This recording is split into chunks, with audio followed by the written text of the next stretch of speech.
പഞ്ചവത്സര പദ്ധതി എന്ന സിനിമയുടെ വിശേഷങ്ങളുമായി അതിൻ്റെ അണിയറ പ്രവർത്തകർ നമ്മളോട് ചേരുന്നു. നായകനായ സിജു വിൽസൺ, പ്രധാന അഭിനേതാവ് പി കുഞ്ഞികൃഷ്ണൻ, നായികയായ കൃഷ്ണേന്ദു, സ്ക്രിപ്റ്റ് റൈറ്റർ സജീവ് പാഴൂർ. നമസ്കാരം. നമസ്കാരം. ഈ കലംബാസുരൻ്റെ ഒരു കലമ്പലാണ് ആ ട്രെയിലറിനകത്ത് മൊത്തം. ഈ കലംബാസുരൻ ആരാണ്, അതൊന്ന് പറയാൻ പറ്റുമോ? കലംബാസുരൻ ആരാണെന്ന് വെച്ച് കഴിഞ്ഞാൽ കലംബാസുരനാണ് ഈ പടത്തിലെ നായകൻ. അതെ, നിറഞ്ഞു നിൽക്കുന്നുണ്ടല്ലേ.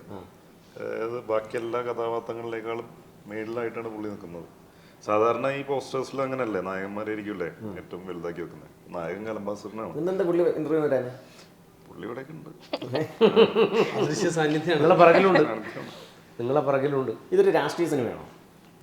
ഇതൊരു സോഷ്യോ പൊളിറ്റിക്കൽ സിനിമയാണ്. Socio political satire. അതിന്റെ മലയാളം എന്താണ് ചേട്ടാ? രാഷ്ട്രീയ എന്താണ്? സാമൂഹിക രാഷ്ട്രീയ ആക്ഷേപഹാസ്യം. ശരിയാണോ? അതെ, ക്ലെയിമൊന്നുമില്ല. അങ്ങനെ ഒരു ജോണറിലാണ് സെറ്റ് ചെയ്തിട്ടുള്ളത്. അങ്ങനെയാണ്. ഇതൊരു ഇടതുപക്ഷ പ്രൊപ്പഗണ്ട സിനിമയാണോ? ഒരിക്കലും അല്ല. സജീവൻ ഒരു ഇടതുപക്ഷ ചായവുള്ള ആളാണ്. കുഞ്ഞികൃഷ്ണ മാഷ് ഇടതുപക്ഷത്തിൻ്റെ മെമ്പറാണ്. ഇപ്പോൾ ഇലക്ഷൻ വരാൻ പോകുന്നു. അങ്ങനെ അഥവാ ഇത് പൊളിറ്റിക്കൽ സറ്റയർ ആയതുകൊണ്ട് തന്നെ എന്തുകൊണ്ടാണ് ഒരു മാസം മുമ്പ് ഇത് റിലീസ് ചെയ്യുന്ന കാര്യത്തെ പറ്റി ആലോചിക്കാറുണ്ട്? അപ്പോൾ തന്നെ പ്രൊപ്പാൻഡ അല്ലെന്നുള്ള മനസ്സിലായില്ലേ? നിങ്ങൾ ചെയ്യാൻ ശ്രമിച്ചില്ലേ? അല്ല, എൻ്റെ അങ്ങനത്തെ ഒരു പ്രൊപ്പാൻഡ അല്ലാത്തതുകൊണ്ടാണ്. അതിന് എത്രയോ കാലം മുമ്പേ ഇറക്കാൻ വേണ്ടി തീരുമാനിച്ചത്. പക്ഷേ പല സാങ്കേതിക തടസ്സങ്ങളും കാരണം ഇങ്ങോട്ട് വന്നു പോയതാണ്. സിജു വിൽസൺ ഈ കഥാപാത്രത്തെ എന്താണ് ആകർഷിച്ചത്? ഈ കഥയും കഥാപാത്രമാണ് ആകർഷിച്ചത്. അതെ, പിന്നെ 19ാം നൂറ്റാണ്ടെന്ന് പറയുന്ന സിനിമ അതൊരു എന്താ പറയുക, ഒരു ഹിസ്റ്റോറിക്കൽ മൂവിയാണ്. അതിനൊപ്പം തന്നെ അതിൻ്റെ ആശയം വളരെ സ്ട്രോങ് ആയിട്ടുള്ളൊരു ആശയമാണ്. അത് കഴിഞ്ഞിട്ട് ഒരു ലീഡ് ക്യാരക്ടർ ചെയ്യേണ്ട ഇത് വന്നപ്പോൾ, അല്ലെങ്കിൽ കഥകൾ കേട്ടപ്പോൾ എനിക്ക് ഏറ്റവും എക്സൈറ്റ്മെൻറ്റ് തന്നൊരു സിനിമയാണത്.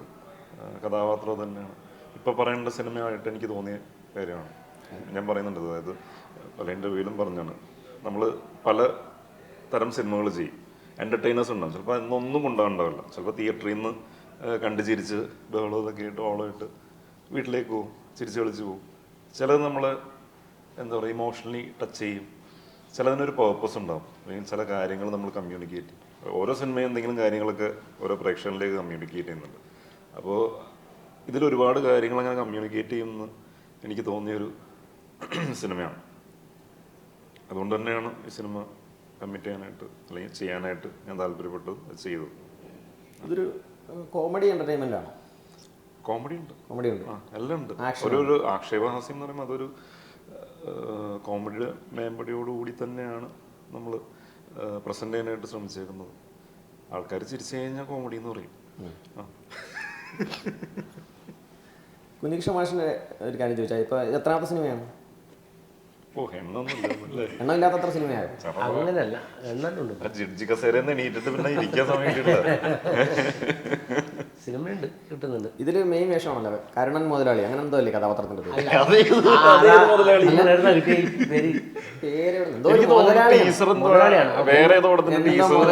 മുതലാളിയാണ്, അതൊക്കെ മുതലാളിയാണ്. ഈ മുഖത്ത് നോക്കിയിട്ട് കരുണൻ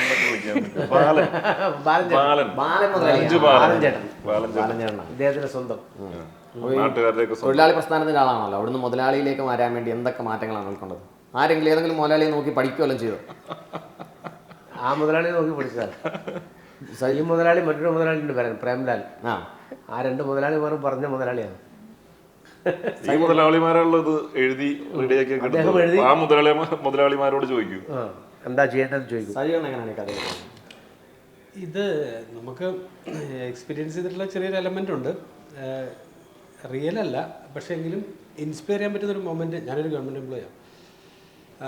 അപ്പോൾ ആ സന്ദർഭങ്ങളിൽ ചില സന്ദർഭത്തിൽ ഇതിലേക്ക് അടുത്ത് വരാൻ സാധ്യതയുള്ള ചില ഘട്ടങ്ങളിലൂടെ, അപ്പോൾ അതിൻ്റെ കഥയുടെ പൊതു സ്വഭാവത്തിൽ നിൽക്കുന്നുണ്ട്, അത് പറയാൻ ബുദ്ധിമുട്ടുള്ളത്. പക്ഷെ അങ്ങനത്തെ സന്ദർഭത്തിലൂടെ അത് പറഞ്ഞു കഴിഞ്ഞാൽ ഒന്നുമില്ല, അത് അവിടെ കൊണ്ട് തീരുവാണ്.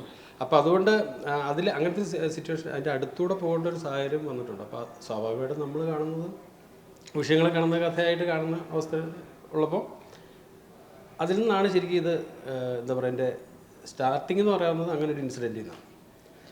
ഈ കഥയും കഥാസന്ദർഭവും ഈ ലോകത്ത് പല സ്ഥലങ്ങളിലും സംഭവിക്കാവുന്ന പശ്ചാത്തലവും കഥയും കാര്യങ്ങളൊക്കെയാണ്. അപ്പോൾ അതിനൊരു എന്താ പറയുക, ചേട്ടൻ ആ ഒരു സ്പാർക്ക് വന്ന ഒരു സ്ഥലമൊക്കെ ഉണ്ട്, പക്ഷെ അത് നമ്മൾ പറയുന്നില്ല. അത് പറഞ്ഞു കഴിഞ്ഞാൽ ഏതാ സ്ഥലം എന്നുള്ളത് നമ്മൾ റിലീസ് കറക്റ്റായിട്ട് സ്പെസിഫിക് ആയിട്ട് സ്ഥലത്ത് സംഭവിച്ചത് ഞാൻ ഇൻവോൾവ് ആയിട്ടുള്ള എനിക്ക് കൂടി പ്രസൻസ് ഉള്ള ഒരു സ്ഥലത്ത് സംഭവിച്ച ഒരു സംഭവം. ഇപ്പോൾ ഇതുപോലെ സംഭവിച്ചിട്ടുണ്ടെന്ന് വെച്ചാൽ സംഭവിച്ചിട്ടുണ്ടാകുമെന്ന് എനിക്കറിയില്ല, പക്ഷേ സംഭവിച്ചുകൂടായികയില്ല. ഇപ്പോൾ കലംബാസുരൻ ആണ് ഇപ്പോൾ നമ്മൾ സുജി പറഞ്ഞ പോലെ കലംബാസുരനാണ് ഇതിലെ ഒരു സെൻട്രൽ പ്ലോട്ടായിട്ട് വരുന്നത്. ആക്ച്വലി നമുക്ക് പറയാവുന്ന ഏരിയ കലംബാസുരൻ എന്ന് പറഞ്ഞാൽ ശരിക്കും ഒരു മിത്താണ്. കലംബാസുരൻ എന്ന് പറഞ്ഞാൽ നമ്മൾ തന്നെ ഒറിജിനേറ്റ് ചെയ്ത ഒരു കോയിൻ ചെയ്തെടുത്തൊരു സംഭവമാണ്. അപ്പോൾ കലംബാസുരൻ ശരിക്കും ഒരു മിത്താണ്. അപ്പം ശരിക്കും പറഞ്ഞാൽ ഇപ്പോൾ സിജു പറഞ്ഞ ആടി എന്ന് പറയുമ്പോഴത്തേക്കും എന്തുകൊണ്ട് അത് അത്തരം കാര്യങ്ങൾ പറയേണ്ടതുണ്ട് എന്ന് നമുക്ക് തോന്നലിൽ നിന്നാണ് ഈ സിനിമ ഉണ്ടായത്. അത്തരം ഒരു സാഹചര്യം, ഇപ്പോഴത്തെ ഒരു സാഹചര്യത്തിൽ ഇത് പറയേണ്ടതാണോ പറയേണ്ടതല്ലേ എന്നുള്ളൊരു ചോദ്യത്തിൽ നിന്നാണ് പറയേണ്ടതാണെന്നുള്ള തീരുമാനം വരികയും അതിലേക്കാണ് ഈ പറഞ്ഞ പോലെ എല്ലാവരും എത്തിപ്പറ്റുന്നത്. ഇപ്പം നമുക്ക് ഇതിനകത്ത് ഇപ്പം പ്രേംലാൽ എനിക്ക് എൻ്റെ സുഹൃത്താണ്, ഞാൻ ഫേസ്ബുക്കിൽ ഒരു പരിചയം. അപ്പോൾ അങ്ങനെ പ്രേംലാൽ ഒരു പടം ചെയ്യണം ഒരു സംഭവം വന്ന സമയത്ത് ഞങ്ങൾ പുള്ളി കോണ്ടാക്ട് ചെയ്യും. പിന്നീട് ഞങ്ങൾ ഒരു സമയത്ത് മീറ്റ് ചെയ്ത സമയത്ത് വേറെ സബ്ജക്റ്റ് പറഞ്ഞു. അതും ഇപ്പോൾ ഒരു 2 കാര്യങ്ങളാണുള്ളത്. നമ്മളൊരു പൊളിറ്റിക്കലായിട്ടാണ് നമ്മൾ കുറച്ച് ഡിസ്കസ് ചെയ്യുന്ന ആൾക്കാരാണ്. അപ്പോൾ ആ ഒരു വേവ് ലെങ്ത്തിൽ നമ്മൾ ചെയ്യുന്നൊരു സംഭവത്തിൽ അങ്ങനത്തെ ഒരു പടം ആയിരിക്കണം എന്നൊരു ആലോചന വരുമ്പോഴാണ് നമ്മൾ അതിലേക്ക് ഇങ്ങനൊരു ധാരണയിൽ വരുന്നതും ഇങ്ങനൊരു സബ്ജക്റ്റ് വന്നിട്ട് ലോക്കാവുന്നു. അതിനുശേഷം വരുമ്പം അതിനൊരു പ്രൊഡ്യൂസർ വേണം. സ്വാഭാവികമായിട്ട് ഇത് മനസ്സിലാക്കാൻ കഴിയുന്ന ഒരു പ്രൊഡ്യൂസർ വേണം സ്വാഭാവികമായിട്ട് ഇടവരാനായിട്ട്. നമ്മൾ ചെയ്യുന്ന പ്രൊഡക്റ്റിന് ഭയങ്കരമായിട്ട് ഒരു 100% തിയേറ്ററിൽ ഇങ്ങനെ ഭയങ്കര ക്രൗഡ് പുള്ളി അങ്ങനത്തെ ഒരു പാറ്റേണിലേക്ക് അപ്പുറത്തേക്ക് ഒരു പരിപാടി ചെയ്യുന്ന സമയത്ത് അതിൻ്റെ ഇൻറ്റൻസിറ്റിയിൽ മനസ്സിലാക്കാൻ കഴിയുന്ന ഒരു പ്രൊഡക്ഷൻ വേണം, പ്രൊഡ്യൂസർ വേണം. അതിലേക്കാണ് അഞ്ചെണ്ണം വന്നിട്ടുള്ളത്. പിന്നെ രണ്ടാമത് വരുന്ന സമയത്ത് ഇതിൻ്റെ ബാക്കി ക്രൂ വരുമ്പോഴത്തേക്ക് ഇതിൻ്റെ ഏറ്റവും പ്രധാനപ്പെട്ട ഇപ്പോൾ സിജുവിൻ്റെ അടുത്ത് വരുന്ന സമയത്ത് സിജു 19ാം നൂറ്റാണ്ട് കഴിഞ്ഞിട്ട് വളരെ പ്രധാനപ്പെട്ട ഒരു തീരുമാനം എടുക്കേണ്ട ഒരു പോയിന്റ്. കാരണം അതുപോലത്തെ ഒരു പടം കഴിഞ്ഞിട്ട് ഇനി അടുത്ത് എന്ത് ചെയ്യണമെന്നൊരു തീരുമാനം എടുക്കുന്ന സമയത്താണ് നമുക്ക് ആ കൺസേൺ ഉണ്ടായിരുന്നു. സിജുവിനെ കാണുമ്പോൾ ഞങ്ങൾക്ക് കൺസേൺ ഉണ്ടായിരുന്നു. അപ്പോൾ കഥ പറഞ്ഞു പോകുന്ന ഒരു ഘട്ടത്തിൽ ഞാനല്ലാതെ കഥ പറയുന്നത്, എനിക്ക് ഇത്തിരി സൗണ്ട് പ്രശ്നം. അപ്പോൾ പ്രേംലാൽ തന്നെ കഥ പറഞ്ഞു. അപ്പോൾ കഥ പറഞ്ഞ് ഞങ്ങളിത് കഴിഞ്ഞതിന് ശേഷം അവിടെ നിന്ന് തന്നെ സിജു തീരുമാനം എടുത്ത് നമുക്ക് ചെയ്യാം, പടം നമുക്ക് ചെയ്യാം എന്ന് തീരുമാനിക്കാം. അപ്പോൾ സിജു ഒരുപാട് ഓപ്ഷൻസിലൂടെ കടന്നു പോകുന്നൊരു സമയമാണ്. പിന്നീട് അങ്ങോട്ട് വരുമ്പോഴത്തേക്കും മാഷ് നിർബന്ധമായിട്ട് പടത്തിൽ വേണ്ട ഒരാളാണെന്നുള്ളത് നമുക്ക് ഉത്തമ ബോധ്യം ഉണ്ടായിരുന്നു. മാഷിലേക്ക് എത്തുന്നു. പിന്നെ ഇതിന് ബാക്കി അങ്ങോട്ട് പോകുന്ന സമയത്ത് ഒരുപാട് എൻ്റെ ആർട്ട് ഡിപ്പാർട്ട്മെൻറ്റ് വളരെ സ്പെസിഫിക് ആയിട്ട് വർക്ക് ചെയ്തിട്ടുള്ള ഒരു ഡിപ്പാർട്ട്മെൻറ്റാണ് ആർട്ടിൻ്റെ. വളരെ ഹെക്റ്റിക് ആയിട്ടുള്ള സ്ഥലത്തായിരുന്നു ഷൂട്ട്. വയനാട്ടിലെ ഏറ്റവും മോശം കാലാവസ്ഥയിൽ, വയനാട്ടിൽ ഒരു ഭംഗിയില്ലാത്തൊരു സമയത്താണ് ഞങ്ങൾ ഷൂട്ട് ചെയ്യുന്നത്. കാരണം വെച്ചാൽ കൊടും ചൂടായിരുന്നു. അപ്പോൾ അവിടെ ഒരു വലിയ ഹെക്റ്റിക് ആയിട്ടുള്ള വർക്ക് അവരെ സൈഡ് ചെയ്തിട്ടുണ്ടായിരുന്നു. അതുപോലെ തന്നെയായിരുന്നു ക്യാമറ ഡിപ്പാർട്ട്മെൻറ്റ്. വലിയ ഹെവി ആയിട്ടുള്ള എക്യുപ്മെൻറ്റ്സും സാധനങ്ങളെല്ലാം ഒക്കെ കിലോമീറ്ററുകൾ ചുമന്നു കൊണ്ടുപോകേണ്ട സാധനങ്ങളൊക്കെ. അപ്പോൾ അത്തരത്തിൽ പിന്നെ വരുന്ന അത്തരത്തിലുള്ള ടീം, അങ്ങനെ ടീം എല്ലാവരും ഒരുപോലെ നിന്ന് ഈ പടത്തിൻ്റെ, എനിക്ക് തോന്നുന്നു ഈ പടത്തിനോട് അതിൻ്റെ നമ്മൾ പറയാൻ ഉദ്ദേശിക്കുന്ന കാര്യത്തോട് എവിടെയൊക്കെ അവർ അവരവരോട് യോജിച്ച് ഇങ്ങനൊരു സിനിമ ഉണ്ടാക്കിയെടുക്കുക. അതാണ് സംഭവിച്ചത്. കൃഷ്ണേന്ദുവിൻ്റെ നായികയായിട്ടുള്ള ഫസ്റ്റ് സിനിമയാണല്ലോ. എങ്ങനെ ഉണ്ടായിരുന്നു എക്സ്പീരിയൻസ്? നല്ല അടിപൊളി എക്സ്പീരിയൻസ് ആയിരുന്നു. സീജനുമായിട്ട് മറ്റേ ഇതൊക്കെ ഉണ്ടോ, സോങ്സ് ഒക്കെ ഉണ്ടോ? സീജന്റെ നായികയല്ലേ? അത് മെയിൻ ഏരിയയിൽ വരുന്ന ഒരു സംഭവമാണ്. ഞാൻ ചോദിക്കുന്നത് ഒന്നും പറയാൻ പറ്റാത്തതാണ്. അതല്ല ഇപ്പൊ പടത്തില് പറയാൻ ബുദ്ധിമുട്ട് വരുന്ന ഒരു പ്രശ്നം വെച്ചിട്ടുണ്ടെങ്കിൽ പ്രണയം അല്ലെങ്കിൽ അങ്ങനത്തെ ഒരു അതില്ല, അതിനൊരു സിനിമയുടെ ടോട്ടാലിറ്റി ഇതെല്ലാം ഉണ്ട്, എല്ലാ എലമെന്റ്സും ഉണ്ട്. പ്രണയമുണ്ട്, സൗഹൃദമുണ്ട്, ഈ പറയുന്ന ഇമോഷൻസ് പരിപാടികൾ ഇതൊക്കെ ഉണ്ട്, എൻ്റർടൈൻമെൻ്റ് ഉണ്ട്, ഹ്യൂമർ, എല്ലാ പരിപാടികളും ചേർന്നിട്ടുള്ള സിനിമയാണ്. പക്ഷെ പ്രാധാന്യം അപ്പോഴും കലംബാസുരന് തന്നെയാണ്. കലംബാസുരൻ തന്നെയാണ് പറഞ്ഞത്. അപ്പം ഞാനൊരു ചോദ്യം മുമ്പ് ചോദിച്ച ചോദ്യം, കലംബാസുരനും പിന്നെ ഇവിടെ പ്രകൃതിപരമായിട്ട് നമുക്ക് അതായത് ഇപ്പോഴത്തെ ഒരു ആവശ്യമായിട്ടുള്ള ഒരു കാര്യമുണ്ട്, അതൊക്കെ വരുന്നുണ്ട്. നിലവിലെ അവസ്ഥയെ പറ്റിയൊക്കെ പറയുന്നുണ്ട്. അപ്പൊ എന്തായാലും രാഷ്ട്രീയമാണല്ലോ, ഒരു സൈഡിൽ രാഷ്ട്രീയം പറയുന്നുണ്ട്. രാഷ്ട്രീയം മാത്രമല്ല, എന്നാലും രാഷ്ട്രീയം ഉണ്ടല്ലോ. ചെയ്ത കഥാപാത്രം മെമ്പർ അമ്പിളി അല്ലേ, രാഷ്ട്രീയമുണ്ട്. അപ്പൊ എന്തുകൊണ്ടാണ് ഈ സിനിമ ഇലക്ഷന് മുമ്പ് റിലീസ് ചെയ്യാൻ പറ്റാൻ? അങ്ങനെ ഒരു പ്രത്യേകിച്ചൊരു കാരണം ഇനിയും ഇലക്ഷൻ ഉണ്ടല്ലോ. അത്ര കാലത്തോളം നിലനിൽക്കുന്ന സിനിമയായിരിക്കും. പിന്നെ തീർച്ചയായിട്ടും സംശയമൊന്നുമില്ല, എന്തായാലും നിലനിൽക്കും എന്നുള്ളൊരു വിശ്വാസമുണ്ട്. ഇത് അങ്ങനത്തെ ഒരു കണ്ടന്റ് ആണ്. ഇങ്ങനെ ഒരു സിനിമ പിന്നെ ഇറങ്ങിയിട്ടില്ല എന്നാണ് എൻ്റെ, മലയാളത്തിലൊന്നും ഇറങ്ങിയിട്ടില്ല, വേറെ ലാംഗ്വേജിലും ഉണ്ടെന്ന് എനിക്ക് തോന്നുന്നില്ല. അല്ലേ ചേട്ടാ? വിഷയത്തിൻ്റെ ഒരു അങ്ങനത്തെ ഒരു ആ ഒരു ടെൻഡായിട്ടില്ല. പിന്നെ വെച്ചിട്ടുണ്ടെങ്കിൽ നമുക്കിപ്പം ഇപ്പം ഇതിൽ ഇപ്പോൾ സിജുവിൻ്റെ സംബന്ധിച്ച് സിജുവിൻ്റെ ക്യാരക്ടർ ഭയങ്കര സട്ടിലായിട്ട് വളരെ രസകരമായിട്ട് ചെയ്തിട്ടുള്ളൊരു ക്യാരക്ടറാണ്, മാഷ ക്യാരക്ടറാണ്. ഇപ്പോൾ ഈ അതുകൊണ്ട് ആദ്യം പറഞ്ഞില്ല പ്രണയമോ അല്ലെങ്കിൽ അത്തരം നമുക്കിപ്പോൾ ലൈഫിൽ ഇപ്പോൾ ഒരു ഉദാഹരണത്തിന് പറഞ്ഞു, ഇപ്പോൾ സിജുവിൻ്റെ ക്യാരക്ടറിന് 2 അമ്മമാരുണ്ട്. നമുക്ക് വളരെ ശീലത്തിനപ്പുറത്തേക്ക് 2 അമ്മമാരുള്ള അച്ഛൻ 2 വിവാഹം കഴിച്ച അതിലൊരു അമ്മയുടെ മോനാണ് എന്ന് പറയുന്നത്. അപ്പുറത്ത് വേറൊരു കുട്ടിയുണ്ട്. അപ്പോൾ ഇങ്ങനത്തെ ഒരു പ്ലേസ്മെൻ്റ് സംഭവിക്കുന്നത്. അപ്പോൾ ഈ പ്രണയത്തിനാണെങ്കിൽ പോലും അത്തരം ഒരു സ്പേസിംഗ് ഉണ്ട്. അപ്പോൾ നമ്മൾ അപ്പുറത്ത് നിൽക്കുന്ന കഥ എന്ന് പറയുന്നത് അല്ലെങ്കിൽ ഈ മിത്തിനെ സെൻറ്റർ ചെയ്ത് നമ്മൾ പോകുന്ന ഒരു പരിപാടിയാണ്. സിജൻ ഈ കംഫർട്ട് സോൺ പൊളിച്ചു എന്ന് ഇപ്പോൾ കഴിഞ്ഞ ഇൻ്റർവ്യൂസിലൊക്കെ പറഞ്ഞല്ലോ. കംഫർട്ട് സോൺ പൊളിച്ചു തന്നോ? അത് കൂട്ടുകാരോട്ടുള്ള കംഫർട്ട് സോൺ ഞാൻ പൊളിച്ചു എന്നാൽ വ്യക്തമായിട്ട് വളരാൻ പറ്റൂ, എനിക്ക് വളരാൻ പറ്റൂ എന്നൊക്കെ പറഞ്ഞല്ലോ. എപ്പോഴാണ് അങ്ങനെ ഒരു ചിന്ത ഉണ്ടായത്? എനിക്ക് തോന്നുന്നു ഏത് കാലഘട്ടം എന്നുള്ളത് ഞാൻ ആലോചിക്കുന്നില്ല. ഏത് സിനിമ കഴിഞ്ഞതിന് ശേഷമാണെന്നുള്ളത് ആലോചിക്കുന്നില്ല. ചിലപ്പോൾ ഹാപ്പി വെഡിങ് ചെയ്യുന്ന സമയത്തൊക്കെ ഞാൻ ഒരു കംഫർട്ട് സോണിൽ തന്നെയാണ്. കാരണം സുഹൃത്തുക്കളും അല്ലെങ്കിൽ ചിന്തകളും അങ്ങനെ ഒന്ന് ഒതുങ്ങി നിൽക്കുന്ന രീതിയിലുള്ള സമയമായിരുന്നു. എനിക്ക് തോന്നുന്നു ഞാൻ അത് കഴിഞ്ഞ് ഇൻഡിപെൻഡൻ്റായിട്ട് ഒരു കോൺഫിഡൻസോടുകൂടി സിനിമകൾ ഏറ്റെടുക്കാൻ തുടങ്ങിയപ്പോഴാണ് കുറച്ചും കൂടി അങ്ങനെ ഒരു ചിന്തയിലേക്ക് വന്നു തുടങ്ങിയത്. കാരണം ഒരു ഹീറോ അല്ലെങ്കിൽ ഒരു ലീഡ് ക്യാരക്ടർ ഷോൾഡർ ചെയ്യാന്ന് പറഞ്ഞു കഴിഞ്ഞാൽ നോട്ട് ആൻ ഈസി ടാസ്ക്. അത് ഭയങ്കര നല്ല പണിയാണ്. നല്ല പണിയെന്ന് പറഞ്ഞു കഴിഞ്ഞാൽ നായകനാകുമ്പോൾ അതിൻ്റേതായിട്ടുള്ള പ്രിവിലേജസ് ഉണ്ട്, അതുപോലെ തന്നെ വേറൊരു ഓപ്പോസിറ്റ് സൈഡുണ്ട്, റിസ്ക് ഉണ്ട്. ഇതെല്ലാം ഇപ്പോൾ സിനിമ വിജയിച്ചാലും പരാജയമാണെങ്കിലും ആദ്യം വരുന്നത് നായകന്മാരുടെയൊക്കെ തലയിലേക്ക് ആയിരിക്കും ആദ്യം വരുന്നത്. അപ്പോൾ ആ ഒരു റിസ്ക് ഫാക്ടറും കാര്യങ്ങളൊക്കെ ഉണ്ട്. അപ്പോൾ അത് ഏറ്റെടുക്കാനുള്ളൊരു കോൺഫിഡൻസിലേക്ക് എത്തിയിട്ടുണ്ടായിരുന്നില്ല. അത് ബാക്കി ചെയ്ത് ഇപ്പോൾ ഹാപ്പി വെഡിങ് ലീഡ് സിനിമ ചെയ്ത് കഴിഞ്ഞിട്ട് ഞാൻ കുറേ ക്യാരക്ടർ റോൾസും പല പല വെറൈറ്റീസുള്ള ക്യാരക്ടേഴ്സൊക്കെ ചെയ്തിട്ടുണ്ട്, ഗസ്റ്റ് റോൾസും അങ്ങനത്തെ ഇതൊക്കെ ചെയ്തിട്ടുണ്ടായിരുന്നു. അപ്പോൾ ഇത് കഴിഞ്ഞിട്ട് ആ ഒരു എക്സ്പീരിയൻസ് ഒക്കെ കിട്ടി കഴിഞ്ഞപ്പോഴാണ് എനിക്ക് ഇനി നല്ല സിനിമകൾ ചൂസ് ചെയ്തെടുക്കാം, അല്ലെങ്കിൽ ലീഡ് ക്യാരക്ടേഴ്സ് വരുമ്പോൾ ചൂസ് ചെയ്ത് തന്നെ മുമ്പോട്ട് പോകാം, ഒറ്റയ്ക്ക് പോയി നമ്മുടേതായിട്ടുള്ളൊരു സ്ഥാനം ഉറപ്പിക്കണം എന്നുള്ളൊരു കോൺഫിഡൻസും കാര്യങ്ങളൊക്കെ വരുന്നത് അപ്പോഴാണ്. എനിക്ക് തോന്നുന്നു നമ്മുടെ ഫ്ലഡിൻ്റെ ഒക്കെ സമയത്തിന് മുന്നെയാണ്, ആ ഒരു ടൈമിലാണ് അങ്ങനത്തെ ഒരു രീതിയിലേക്ക് വരുന്നത്. ഇപ്പം എങ്ങനെയാണ് കഥകൾ കേൾക്കുന്നത്? എങ്ങനെയാണ് എന്ത് രീതിയിലുള്ള കഥകളൊക്കെയാണ് കേൾക്കുന്നത്? അങ്ങനെ നമ്മൾ ഇന്ന രീതിയിലുള്ള കഥകളാണ് കേൾക്കുന്നതെന്ന് പറയാൻ പറ്റില്ല. ശരിക്കും ആക്ച്വലി ആലോചിച്ച് കഴിഞ്ഞാൽ സിജുവിന് ഇപ്പം നമ്മൾ കഥ ആലോചിക്കുന്ന സമയത്ത് നമ്മൾ ഒരു ആർട്ടിസ്റ്റിനെ അപ്രോച്ച് ചെയ്യുന്ന സമയത്ത് സിജുവിനോട് പറയാൻ പറ്റാത്ത കഥ ഏതാണെന്ന് നമ്മളൊന്ന് ആലോചിച്ച് നോക്കിയാൽ, ഇപ്പോൾ ഒരു ഫൺ ഓറിയൻറ്റഡ് ആയിട്ടുള്ളൊരു പടം സിജുവിനോട് പറയാം, ഒരു ആക്ഷൻ ഓറിയൻറ്റഡ് ആയിട്ട് പടം സിജുവിനോട് പറയാൻ പറ്റില്ലേ? നമ്മൾ ഇത് എക്സ്പീരിയൻസ് ചെയ്തിട്ടുള്ള അവസ്ഥ വെച്ചിട്ട് നമുക്ക് പറയാൻ പറ്റും. അപ്പോൾ ഇതൊരു ആർട്ടിസ്റ്റ് എന്നുള്ള ലെവലിൽ ഇത്തരം എലമെൻറ്റുകളെല്ലാം സ്വീകരിക്കാൻ പറ്റുന്ന രീതിയിലൊരു പെർഫോമറാണ്. അപ്പോൾ ആ പെർഫോമൻസിൻ്റെ സ്പേസ് നമ്മൾ ഈ പടത്തിൽ എടുത്തിട്ടുണ്ട്. സിജുവിൻ്റെ one of the best performance ആയിരിക്കും എനിക്കൊരു വിശ്വാസം ഇതിൽ. അപ്പോൾ അതിൽ 2 പ്രധാനപ്പെട്ട ക്യാരക്ടേഴ്സ് ഇപ്പോൾ ഇവർ 2 പേരുണ്ട്. ഇപ്പോൾ ചെറിയ ക്യാരക്ടറുകളുടെ പറയാത്തല്ല കേട്ടോ. അപ്പോൾ അതിൽ 2 ക്യാരക്ടേഴ്സ്, ഇപ്പോൾ മാഷാണെങ്കിൽ മാഷ് വേറെ വന്നു ചെയ്തു പല ക്യാരക്ടേഴ്സ് ചെയ്തു പോയ സമയത്ത് അതിൽ നിന്നും വളരെ ഡിഫറെൻ്റ് ആയിട്ട് കുറച്ചുകൂടി, അതായത് ഇപ്പം സംസാര രീതി ആയാലും പെർഫോമൻസിൻ്റെ സ്റ്റൈലായാലും വേറൊരു സ്ഥലത്തേക്ക് എത്തിക്കാൻ പറ്റുന്ന രീതിയിലുള്ള ശ്രമം ഈ പടത്തിൽ നന്നായിട്ട് നടന്നിട്ടുണ്ട്. അത് പൂർണ്ണമായിട്ട് സഹകരിച്ചവരാണ് ഇവരെല്ലാവരും. അത് ഞാനല്ല പറയേണ്ടത്, ഡയറക്ടറാണ് പറയേണ്ടത്. ഡയറക്ടറുടെ അസാന്നിധ്യത്തിൽ ഞാൻ സൂചിപ്പിച്ചു നോക്കും. അല്ല 24 മണിക്കൂറുണ്ടായ ഉണ്ടായിരുന്നു. ഉടനെ ഒരു പടം ഡയറക്റ്റ് ചെയ്യാൻ സാധ്യതയുണ്ട്.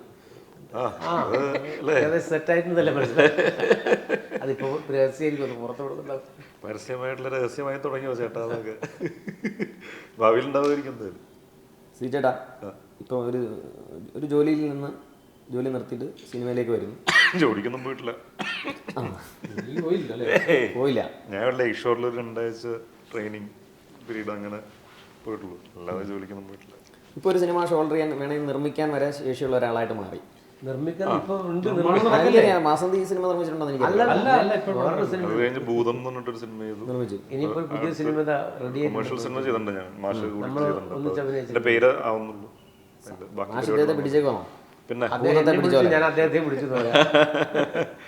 നമ്മളെ ഉപേക്ഷിക്കാൻ സാധ്യതയില്ല.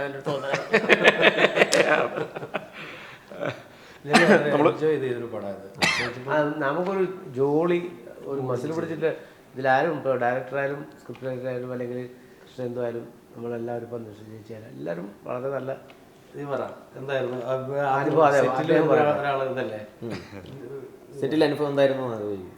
സെറ്റിൽ ഫസ്റ്റ് വന്നപ്പോൾ ഭയങ്കര എങ്ങനെയായിരിക്കും എന്നൊന്നും അറിയില്ലല്ലോ.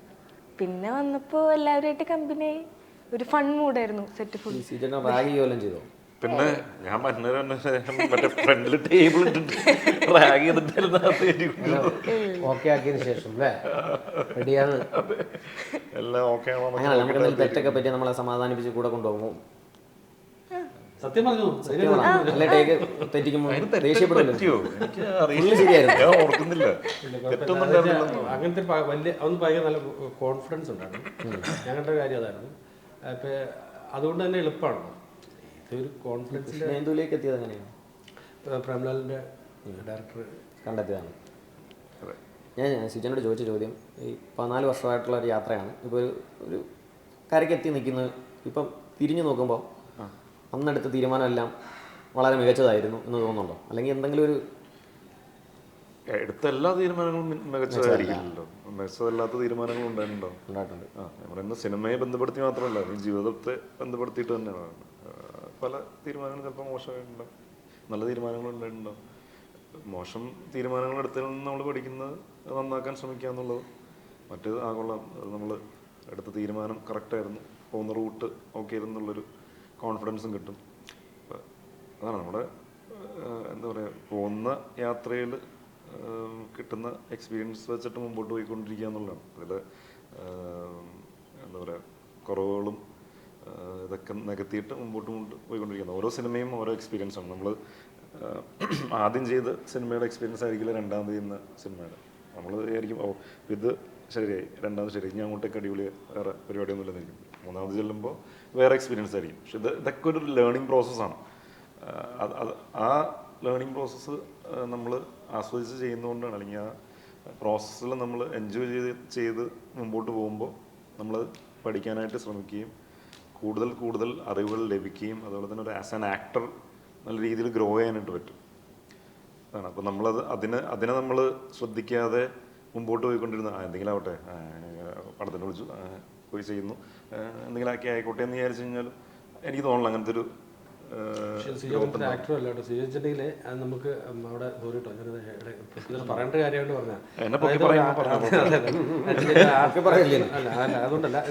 ഒരു സ്ഥലത്തെ നമുക്ക് എപ്പോഴും നമ്മൾ ഇപ്പോൾ ഒരു വർക്ക് ചെയ്യുന്ന ഇപ്പുറത്ത് ക്യാമറയ്ക്ക് പുറകുള്ള ഒരു കംഫർട്ട് ആവുന്നു, അപ്പുറത്തേക്കുന്ന ആളുകൾ എത്രമാത്രം കോൺട്രിബ്യൂട്ട് ചെയ്യുമ്പോൾ സാഹചര്യം. സിജുവിൻ്റെ കേസിൽ നമ്മൾ ഇപ്പോൾ ഒരു സജഷൻ ഉണ്ട്, അത്തരം കാര്യങ്ങളിൽ കൃത്യമായിട്ടൊരു അഭിപ്രായം ഉണ്ടാവും. ഷൂട്ട് ചെയ്യുന്ന അത് സിജുവിനെ ഞാൻ പേഴ്സണലി എനിക്ക് ഏറ്റവും തോന്നിയിട്ടുള്ളത്, ഒന്ന് സിജു ആരെപ്പറ്റി ഒരാളെപ്പറ്റി എന്തെങ്കിലും മോശമായിട്ട് പറയുന്നത് ഞാൻ കണ്ടിട്ടില്ല. രണ്ടാമത്തെ കാര്യം, ഒരു സ്ഥലത്ത് പോലും അസ്വസ്ഥനായിട്ടോ ദേഷ്യപ്പെട്ടോ കാണാറില്ല. ഇതൊരു വലിയ ക്വാളിറ്റി ആയിട്ട് കണ്ടൊരു കാര്യം. പിന്നെ രണ്ടാമത്തെ പെർഫോമൻസിന് സൈഡ് വരുമ്പോഴത്തെ ഏറ്റവും സട്ടിലായിട്ട് വളരെ ക്ലിയർ ആയിട്ട് കറക്റ്റ് നമുക്ക് അതിലേക്ക് എത്താനായിട്ട് ഒട്ടും സമയം വേണ്ടി വരുന്നില്ല. വളരെ വേഗത്തിൽ ആ പറയുന്ന സ്ഥലത്തേക്ക് എത്തുന്നുണ്ടായിരുന്നു. പിന്നെ ഏറ്റവും പ്രധാനമായിട്ട് ആക്ഷൻ്റെ ടൈമിങ്ങാണ്. ഫൈറ്റ് സീക്വൻസിൽ ആക്ഷൻ്റെ ടൈമിംഗ് എന്ന് പറഞ്ഞാൽ നമ്മൾ എപ്പോഴും വലിയ ഹെക്റ്റിക്കായിട്ട് കാണുന്ന ഒരു സാധനം. പക്ഷേ ഇത് അതിൻ്റെ ആ ടൈമിങ് സാധനം. അതുകൊണ്ട് തന്നെ എനിക്ക് ഉറപ്പാണ് സിജുനിപ്പോൾ ഫർദറായിട്ട് അങ്ങോട്ട് വരുന്ന സമയത്ത് വളരെ നല്ല ക്യാരക്ടേഴ്സും സംഭവങ്ങളും വരുമെന്ന് എനിക്ക് വളരെ വിശ്വാസമുള്ള. നമ്മളും നാളെ നല്ല രീതിയിൽ നല്ലൊരു കണ്ടന്റ് ഇനിയും നമുക്ക് ഒരു പടം ചെയ്യണമെന്ന് ആഗ്രഹം തോന്നിപ്പിക്കുന്ന ഒരു ആക്ടറാണ്. അത് വളരെ പറയാതെ പോയിട്ട് കാര്യമില്ല, അത് പറയേണ്ട ഒരു വിഷയമാണ്.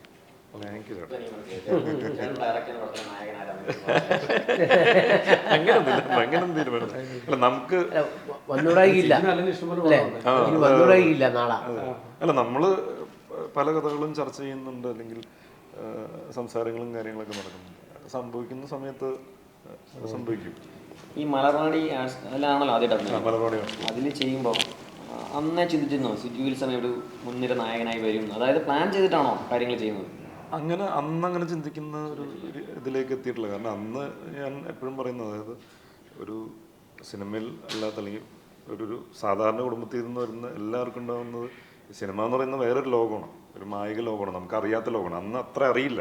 ഇന്നിപ്പോൾ പ്രേക്ഷകനെല്ലാം അറിയാം ഒരുപാട് കാര്യങ്ങൾ, സിനിമയെക്കുറിച്ചും എൻ്റെ പിന്നാമ്പുറ പരിപാടികളെക്കുറിച്ചും എല്ലാം വ്യക്തമായിട്ട് അറിയാം.